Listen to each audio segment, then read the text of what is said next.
Jammu and Kashmir Chief Minister Omar Abdullah has announced a fresh phase of protest to press for the restoration of statehood.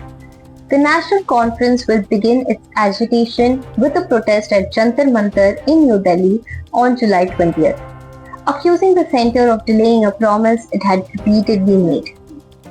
Addressing a public rally on July 12th, Abdullah said his party had waited for nearly 2 years after the assembly elections, hoping that the centre would restore statehood through dialogue.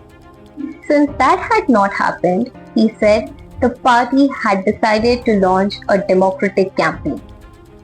Abdullah questioned the centre's repeated assurance that statehood would be restored at an appropriate time, asking what that timeline actually meant.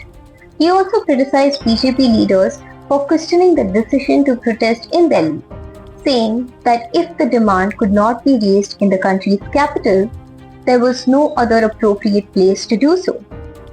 The Chief Minister reminded the centre that Prime Minister Narendra Modi had publicly promised to restore Jammu and Kashmir's statehood.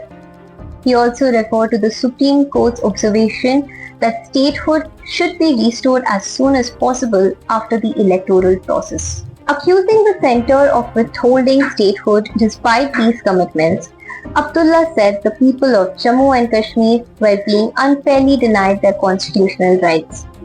He added the National Conference would continue its peaceful and democratic campaign until full statehood is restored.